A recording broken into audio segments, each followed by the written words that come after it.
Hey, what's up guys? I'm Tony G. You're watching 1526 BBQ. Today we're going to talk about how to make barbecue rubs. Check it out.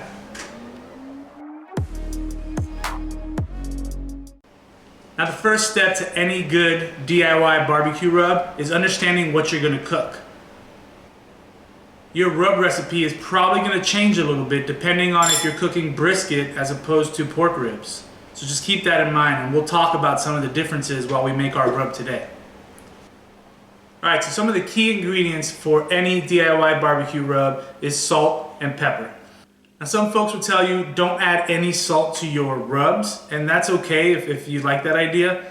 The reason why they say that is if you're cooking a set of pork ribs, the amount of salt that you're going to want to use in your rub is going to be less than say you're cooking a pork shoulder or a brisket, right?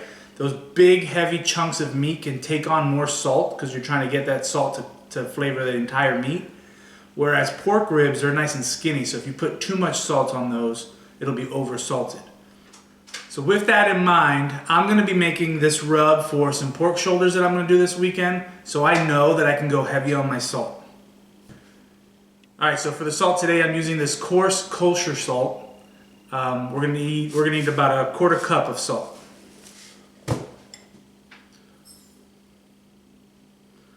The second most critical ingredient for any barbecue rub is going to be ground black pepper. Now I typically like to get something a little coarser than this, but this is what I have today. And we're going to do a quarter cup of black pepper. So 1 part salt to 1 part pepper for this rub.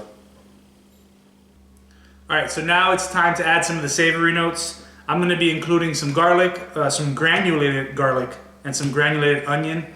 From my research, I've never really tried it, but from my research, you don't want to use any onion or garlic powder. That stuff is so fine, it tends to cake up, and it'll create like lumps of bark on your meat, and it also makes it a little harder for the smoke to penetrate in. So if you can, find some granulated onion and garlic. So for this recipe, I'm going to be adding a tablespoon of granulated garlic. Now if you stop right there, you have your typical SPG or salt, pepper, garlic. It's typically about 1 part salt to 1 part pepper, and then a little bit of garlic, however much you like. I'm going to keep going on with this rub. I'm not trying to make an SPG, so I'll go ahead and add 1 tablespoon of onion, or granulated onion. Alright, so just using these 4 ingredients, this is a really good rub on any cut of beef. This would go really well with brisket or beef short ribs. You could get like super fancy and add a high quality coffee ground mix to this to make like a coffee rub. But for now, I'm going to keep going. Now, I love the flavor of cumin, so I'm going to be adding some cumin. If you don't like cumin, don't add it. That's the beauty about barbecue rubs. You really have free reign to do whatever you want. Maybe you like super salty steaks or super salty meat, so add more salt. Maybe you love black pepper, just add more of that. It's whatever you like, you get to make it. So I'm going to be adding 2 teaspoons of cumin. Now let's talk about heat. I really recommend adding some sort of chili powder, whether it's chipotle or this just generic chili powder. It's going to give you just a little bit of that heat profile that everyone likes, even though they say I don't like spicy. So I would definitely add some chili powder. I'm going to be adding some cayenne pepper today as well because I really do like the heat. So we'll be adding a tablespoon of each.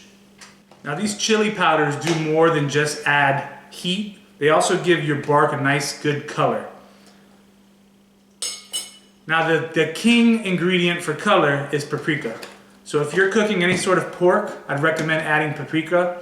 There's not a ton of flavor here. You could get like smoked Hungarian paprika, and that's got a little more flavor for you. But really what you're looking for with paprika is giving you that mahogany color that you want typically on pork.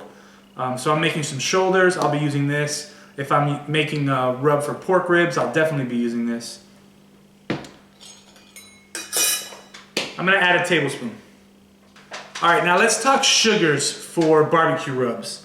Depending on what kind of videos you're watching out there, some folks are going to tell you to not use sugars for your longer cooks. Other folks tell you it's critical.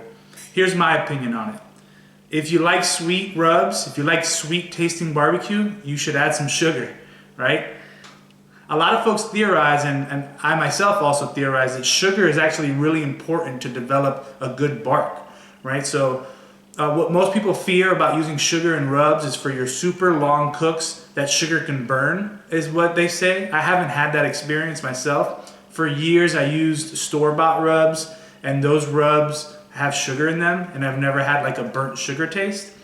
Now, again, my opinion is for a super long cook, it's good to have some sugar. That sugar will kind of caramelize a little bit and add some crispiness to your bark and make that bark really stand out texture-wise. Now, when you're picking your sugar, a lot of folks would tell you it's really important to pick the right kind, okay? I have some basic white sugar, I have brown sugar, and I have this turbinado sugar.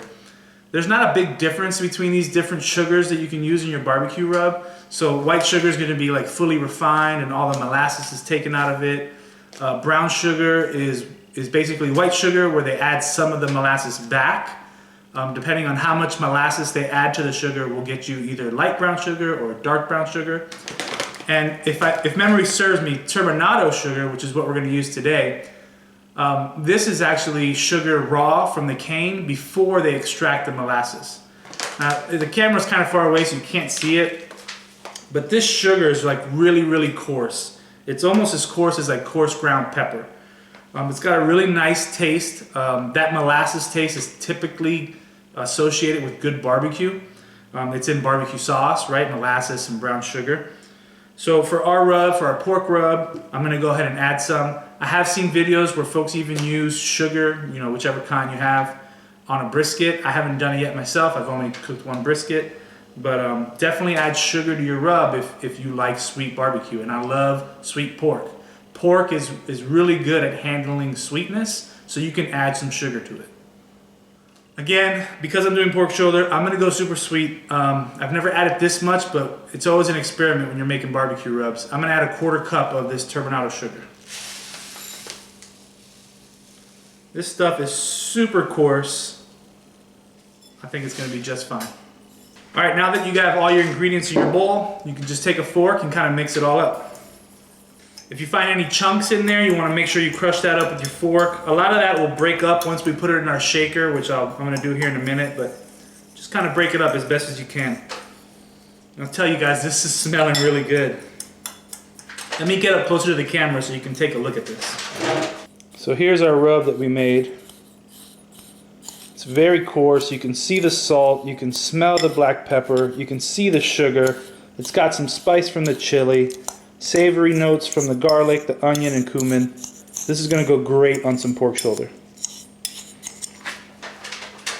Alright, so that's all I'm adding to my rub today, but you could always add more ingredients, right? So over here I have some crushed red pepper flakes. If you'd like a lot of heat and you want it in compacted areas like that, just add that to your rub. I've seen rubs with oregano leaves, with parsley and bay leaves, and I mean, whatever you like, whatever flavors you're trying to impart, you can add it to the rub. I'm done for my rub. This is as far as I'm going on mine.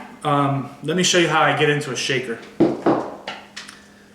So I saved one of these store-bought containers from a rub that I used up. You can just take the top off. You got a nice wide hole there. Now, if you have a funnel that you would use like in your kitchen, this would be a perfect time to use it. I don't have one. So I'm going to use this sheet of white computer paper. All you want to do is take one of the corners and kind of roll it into itself. Kind of roll it like that, where one end is wider and one end is a little smaller. You made yourself a quick little funnel. So I'm going to put it into my shaker container and let the paper unroll a little bit so it's nice and wide. Now I'll just take a spoon and kind of spoon in my rub.